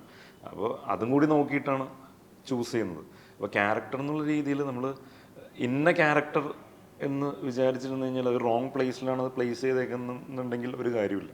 അപ്പോൾ എല്ലാം ഇമ്പോർട്ടൻ്റ് ആണ്. അപ്പോൾ കഥാപശ്ചാത്തലവും കഥാപാത്രവും എല്ലാം ഇമ്പോർട്ടൻ്റ് ആണ്. ഇതെല്ലാം നോക്കിയിട്ടാണ് ഞാൻ ചൂസ് ചെയ്യുന്നത്. അല്ലെങ്കിൽ ഇന്ന ക്യാരക്ടർ ചെയ്യാൻ പറ്റണം എന്നൊക്കെയുള്ള ഇതില്ല. എനിക്ക് അറിയാൻ എന്തൊക്കെ കാര്യങ്ങൾ ഞാൻ ചെയ്യാറുണ്ട്, അല്ലെങ്കിൽ എന്തൊക്കെ കാര്യങ്ങൾ എനിക്ക് ചെയ്യാൻ പറ്റും എന്നുള്ളത് നമുക്കറിയാം. അപ്പോൾ വരുന്നതെന്ന് നമുക്ക് ഇങ്ങനത്തെ, അല്ലെങ്കിൽ ഞാനിതുവരെ പുറത്തേക്ക് എന്താ പറയുക ഹിഡനായിട്ടുള്ള ചില ടാലൻറ്റുകൾ ഉണ്ടെങ്കിൽ അതൊന്നും പുറത്തേക്ക് നമ്മൾ എല്ലാ സിനിമകളിലും കുത്തിക്കയറ്റാൻ പറ്റില്ലല്ലോ. അങ്ങനത്തെ ടാലൻറ്റുകളും പരിപാടികളൊക്കെ ഇപ്പോൾ ഒരു ആക്ഷൻ ഇല്ലാത്ത സിനിമയിൽ കൊണ്ടുവന്നിട്ട് എനിക്ക് വേണ്ടിയിട്ട് ആക്ഷൻ കുത്തിക്കയറ്റും എന്ന് പറയാൻ പറ്റില്ല. അപ്പോൾ ഇതെല്ലാം നോക്കും. അപ്പോൾ ഇത് കേൾക്കുമ്പോൾ ഇങ്ങനൊരു സാധനം ഉണ്ട്, ഞാനിതുവരെ ട്രൈ ചെയ്യാത്തൊരു സംഭവമാണ്, ട്രൈ ചെയ്യാൻ പറ്റും എന്നുള്ളത്. ഇപ്പോൾ 19ാം നൂറ്റാണ്ടാണെന്നുണ്ടെങ്കിൽ അത് കേൾക്കുമ്പോൾ എൻ്റെ എക്സൈറ്റ്മെൻറ്റ് എന്ന് പറഞ്ഞാൽ ഹോഴ്സ് റൈഡിങ്, കളരി, ഫൈറ്റ്, 6 ഫൈറ്റ്, ഇത്രയും സാധനങ്ങളാണ് ഉള്ളത്. അപ്പോൾ ഇതാണ് എക്സൈറ്റ്മെൻറ്റ്. നമ്മൾ കേട്ട് കഴിയുമ്പോൾ മനസ്സിലാവും ഇന്ന കാര്യങ്ങൾ ചെയ്യാം. ഇപ്പോൾ ഇവൻ 19ാം നൂറ്റാണ്ടിൽ ഏറ്റവും കൂടുതൽ ഇപ്പോഴാണെന്നുണ്ടെങ്കിൽ എല്ലാവരും കണ്ടു കഴിയുമ്പോൾ പറയുന്നതാണ് ഹോഴ്സിൽ ചാടി കയറുന്ന സംഭവം പറയുന്നത്. ഭയങ്കരമായിട്ട് അപ്രീസിയേഷൻ കിട്ടിയൊരു സംഭവം. അത് ഞാൻ ഷൂട്ടിംഗ് സെറ്റിൻ്റെ, അല്ലെങ്കിൽ അവിടെ നടക്കുന്ന സമയത്ത്, ഷൂട്ട് നടക്കുന്ന സമയത്ത് എനിക്ക് ചെയ്യാൻ സാധിച്ചിട്ടുണ്ടായിരുന്നില്ല. ഞാൻ പക്ഷേ അതിന് എഫേർട്ട് എടുത്തിട്ട് അത് പഠിച്ചിട്ട് അത് ചെയ്തു. അതെന്തുകൊണ്ടാണ് ഞാനത് ചെയ്യാനുള്ള കാരണം എന്ന് വെച്ച് കഴിഞ്ഞാൽ എനിക്കത് ചെയ്യാൻ പറ്റാണ്ട് ഞാൻ പോയിരുന്നിട്ട് എനിക്ക് അത് ചെയ്തിരുന്നെങ്കിൽ, അത് ആരും ചെയ്തിട്ടില്ല എന്നുള്ളത് എനിക്കറിയാം, അത് എല്ലാവരും നോട്ടീസ് ചെയ്യുന്നുള്ളത് എനിക്കറിയാം. അപ്പോൾ ആരും ചെയ്യാത്ത ആ സംഭവം ചെയ്ത് ഞാൻ അത് ചെയ്തെടുക്കാൻ പറ്റി കഴിഞ്ഞാൽ ആൾക്കാർ എന്നിലേക്ക് ഈ പറയുന്ന എൻ്റെ ആ സിനിമ കണ്ടിട്ട് ഇയാൾ ഇതിനു വേണ്ടി കുറേ പരിശ്രമം നടത്തിയിട്ടുണ്ടെന്നുള്ളൊരു, അതിലെങ്കിലും സിനിമ കാണാനായിട്ട് വരും എന്നുള്ളൊരു സംഭവം ഉണ്ടായിരുന്നു. പിന്നെ ഹിസ്റ്ററിയും കൂടിയാണ്, ഇത് അവിടെ എപ്പോഴും ഉണ്ടാവും, നിലനിൽക്കുന്ന കാര്യമാണ്. അപ്പം അങ്ങനെ എഫേർട്ട് എടുത്തിട്ടാണ് അത് പഠിക്കുന്നത്. അപ്പോൾ ചില കാര്യങ്ങൾ അങ്ങനെയാണ്. ഇപ്പോൾ ചില സിനിമകൾ കേൾക്കുമ്പോൾ നമുക്ക് ഇന്ന കാര്യങ്ങൾ ചെയ്യാൻ പറ്റും, ചില കഥാപാത്രങ്ങൾ കേൾക്കുമ്പോൾ ഭയങ്കര എക്സൈറ്റഡ് ആയിട്ട്, അതുപോലെ കേട്ടൊരു സിനിമയാണ് ഭയങ്കര എക്സൈറ്റഡ് ആയിട്ട് ഇതിപ്പോൾ പറയണം എന്നുള്ളത്. ഇപ്പോൾ പ്രേമേട്ടനാണ് സ്റ്റോറി നറേറ്റ് ചെയ്യുന്നത്, സജീവനുണ്ടായിരുന്നു. അപ്പോൾ പ്രേമേട്ടൻ സ്റ്റോറി നറേറ്റ് ചെയ്യുമ്പോൾ തന്നെ ഒരു എഴുത്തുകാരൻ എഴുതിയ കാര്യം ചിലർ ഈ പറഞ്ഞ പോലെ വന്നിട്ട് എഴുത്തുകാരുടെ അടുത്ത് കണ്ടായിരിക്കും കഥ പറയിക്കുക. ഇത് ഡയറക്ടർ ആ കഥ പറയുന്ന എത്രത്തോളം അത് ഉള്ളിലേക്ക് എടുത്തിട്ടുണ്ട്, എത്രത്തോളം ഇവർ ചർച്ചകളിൽ ഇരുന്നുണ്ടെന്നൊക്കെ ഉള്ളത് ഒറ്റയടിക്ക് നമുക്ക് മനസ്സിലാവും. എത്രയും സീരിയസ് ആയിട്ടാണ് അവർ ഈ സിനിമയെ അപ്രോച്ച് ചെയ്യുന്നതെന്നുള്ളത് നമുക്ക് വ്യക്തമായിട്ട് മനസ്സിലാവും. കാരണം പറയുന്നതിൽ വ്യക്തതയുണ്ട്, അല്ലെങ്കിൽ അവർ ഉദ്ദേശിക്കുന്ന കാര്യങ്ങൾക്കും ഈ സിനിമയിൽ വ്യക്തത എല്ലാം ഉണ്ട്. അപ്പോൾ അങ്ങനെയാണ് ഓരോ സിനിമകൾ ചൂസ് ചെയ്യുന്നത്. നമ്മൾ വന്ന് കേട്ട് ഇരുന്ന് കഴിയുമ്പോൾ നമുക്ക് എന്തൊക്കെയാണെന്നുള്ളത് ഒരു ധാരണ കിട്ടും. ഇത്ര നാളത്തെ എക്സ്പീരിയൻസ് വെച്ചിട്ട് ഇതെങ്ങനെ വരും എന്നൊക്കെ ഉള്ള ഒരു ഐഡിയ കിട്ടും. അങ്ങനെ ഈ വില്ലൻ വേഷങ്ങളിൽ വലിയ എക്സ്പീരിയൻസ് ഇല്ലല്ലോ, ഒരു വില്ലൻ വേഷമല്ലേ ചെയ്തുള്ളൂ. ഇനി ഒരു വില്ലൻ വേഷമാണ് ചെയ്തേക്കുന്നത്. അപ്പോൾ ഇനി വില്ലൻ വേഷങ്ങൾ ചെയ്യാൻ ആഗ്രഹമില്ലേ? പിന്നെ തീർച്ചയായിട്ടും ഉണ്ട്. എനിക്കത് കഴിഞ്ഞിട്ട് ഒരുപാട് വില്ലൻ വേഷം വന്നിട്ടുണ്ടായിരുന്നു. ആദ്യം ചെയ്ത് കഴിഞ്ഞിട്ട് വില്ലന്മാരുടെ കളിയായിരുന്നു. പക്ഷേ ഒന്നെങ്കിൽ ആ ലെവലിലുള്ള വില്ലൻ, അല്ലെങ്കിൽ അതിന് താഴെ രീതിയിലുള്ള വില്ലൻ, എന്തെങ്കിലും ഒരു വില്ലനായിട്ട് കാര്യമില്ല. എന്താ പറയുക, ഞാൻ അതാ പറഞ്ഞു, ഓരോ സിനിമ കഴിയുന്നതോറും നമ്മൾ മേളിലേക്ക് പോകണം. ഒരു വില്ലൻ ചെയ്ത് കഴിഞ്ഞാൽ വേറൊരു ടൈപ്പ് ഓഫ് വില്ലൻ ചെയ്യാനായിട്ട് പറ്റണം. സെയിം വില്ലൻ പാടില്ല. ഇപ്പോൾ എൻ്റെ സിനിമകളുടെ അടുത്ത് നോക്കിക്കഴിഞ്ഞാലും ഇപ്പോൾ ലാസ്റ്റ് ഇറങ്ങിയത് 19ാം നൂറ്റാണ്ട്, അതായത് ലീഡ് ക്യാരക്ടർ ചെയ്തത്, അത് കഴിഞ്ഞിട്ട് ഇറങ്ങുന്നത് പഞ്ചവത്സര പദ്ധതിയാണ്. അപ്പോൾ ഓരോ സിനിമകൾക്കും ഓരോ ടോണുണ്ട്. വരൻ വേറൊരു ടോണാണ്. അപ്പം ഞാൻ മനഃപൂർവ്വമായിട്ട് തന്നെ അങ്ങനെ ചൂസ് ചെയ്യാറില്ല, ഡിഫറെൻ്റ് ആയിട്ടുള്ള, അല്ലെങ്കിൽ നമ്മുടെ പഴയ പടങ്ങളുടെ ഒരു ജോണറിലുള്ള അല്ലെങ്കിൽ ആ രീതിയിലുള്ള സിനിമകൾ തന്നെ ചൂസ് ചെയ്യാറില്ല. മാറി മാറി നിൽക്കുന്ന കഥകളും കാര്യങ്ങളാണ് ചൂസ് ചെയ്യാൻ ശ്രദ്ധിക്കുക. ഈ ഇലക്ഷൻ മാർക്കുമായി ബന്ധപ്പെട്ട് പരിപാടിയിലൊന്നും പങ്കെടുക്കുന്നില്ലല്ലോ. പാർട്ടിയിൽ നിന്ന് എന്ത് ലീവ് എടുത്തിരിക്കുകയാണോ സാർ? ഇലക്ഷൻ വർക്കിലുണ്ട്. ഉണ്ട്. അപ്പോൾ ഈ തിരക്കിൻ്റെ ഇടയിൽ എങ്ങനെ? അത് ആ സമയത്ത് നാട്ടിലുണ്ടാകുന്ന സമയത്ത് ഇലക്ഷൻ വർക്കിൽ സഹായിക്കും, അല്ലാത്ത സമയത്ത് പാർട്ടിക്കാർക്ക് 24 മണിക്കൂറല്ല ഒരു ദിവസം. നാട്ടിലുണ്ടാകുന്ന സമയത്ത് അത് വേറൊരു തരം. നാട്ടിലുണ്ടാകുന്ന സമയത്ത് പരമാവധി ഇടപെടും. ഇപ്പം മറ്റേ വാശി വിട്ടോ നാട്ടിലെ അഭിനയിക്കത്തുള്ള എന്നുള്ളത്? ഇപ്പം വേറെ സ്ഥലങ്ങളിൽ ലൊക്കേഷനിൽ പോകുന്നില്ല? വാശിയൊന്നും ഉണ്ടായിട്ടില്ല, ഒന്നും ആരും വിളിക്കാത്തോണ്ട് പോയില്ല എന്നല്ലാതെ. വാശിയല്ല, അങ്ങനെ വിളിക്കുന്നു പ്രതീക്ഷിച്ചില്ല. ഇപ്പം വിളിക്കുന്നുണ്ട്, വിളിച്ചാൽ പോകും. ചേട്ടൻ്റെ ഒരു ജീപ്പിൻ്റെ മണ്ടയ്ക്ക് കൂടെ ജമ്പ് ചെയ്യുന്നൊരു വിഷയം ഇറങ്ങിയായിരുന്നല്ലോ, അതൊരു ആക്ഷൻ സിനിമയാണോ? ആ, പുഷ്പവിമാനം എന്ന് പറഞ്ഞിട്ടുള്ള സിനിമയാണ്. ഒരു അസോസിയേറ്റ് ഡയറക്ടറായിട്ടുള്ള ഉല്ലാസ് കൃഷ്ണ എന്ന് പറയുന്ന അദ്ദേഹത്തിൻ്റെ ഇൻഡിപെൻഡൻറ്റ് മൂവിയാണ്. അതും ഈ പറയുന്ന പോലെ പ്രമേയം വൈസ് ഡിഫറെൻ്റ് ആയിട്ടുള്ളൊരു സിനിമയാണ്. എൻ്റർടൈനറാണ്, അങ്ങനത്തെ ഒരു പരിപാടിയാണ്. അപ്പോൾ അതിലൊരു പാർക്കോർ പരിപാടികളും കുറച്ച് ഓട്ടം അങ്ങനത്തെ കാര്യങ്ങളൊക്കെ ഉണ്ട്.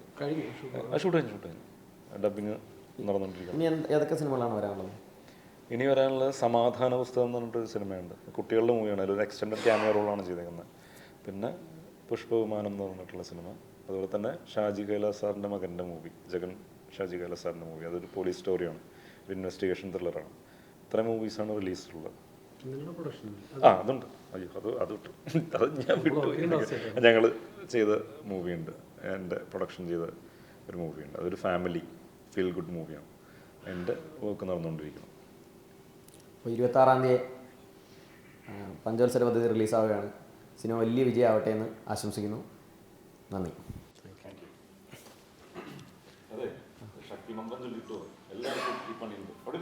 അതൊന്ന് ശക്തിമന്ത്രം ഉണ്ട്. കലംബാസുരൻ വേണ്ടിയിട്ട് ഇത് കട്ട് ചെയ്ത് കളയാ കേട്ടോ. നമ്മുടെ ഇത് പ്രധാന ഹൈദരാലി പുള്ളി കട്ട് ചെയ്ത് കളഞ്ഞു, വളരെ മോശമായി പോയി.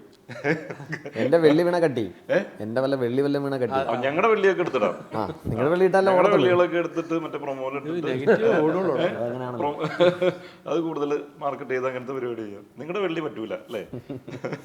ഓക്കെ. അപ്പൊ കലംബാസറിന് വേണ്ടിയിട്ട്, ഈ സിനിമയ്ക്ക് വേണ്ടിയിട്ട്, ഈ സിനിമ ഹിറ്റാവാൻ വേണ്ടിയിട്ട് നിങ്ങളുടെ എല്ലാ ഒരു ശക്തിമന്ത്രം ഞാൻ പറയുന്ന പോലെ ചെയ്യുക. വലത്തേക്കൈ ഇടത്തേക്കയോ നെഞ്ചത്ത് വെച്ചോളൂ, മേളിലേക്ക് കൈ പിടിക്കുക. കലംബാസുര കലംബാസുര സർവരാജ്യ രക്ഷക സർവരാജ്യ രക്ഷക സൗരയൂഥ പാലക സൗരയൂഥ പാലക കാത്തോളണമേ കാത്തോളണമേ. ഏപ്രിൽ 26-ാം തീയതി ഇറങ്ങുന്ന പഞ്ചവത്സര പദ്ധതി പദ്ധതി എല്ലാവരും തിയേറ്ററിൽ പോയി കാണാം. എല്ലാവരും തിയേറ്ററിൽ പോയി കാണണം. നിങ്ങൾക്ക് എല്ലാവർക്കും ആസ്വദിക്കാൻ പറ്റുന്ന സിനിമയാണ്. എല്ലാവർക്കും ആസ്വദിക്കാൻ പറ്റുന്ന സിനിമയാണ്. Thank you. ഇത് കറക്റ്റായിട്ട് വരും. അതായത് കട്ട് ചെയ്യേണ്ടത് കറക്റ്റായിട്ട് പറയുകയും ചെയ്തു.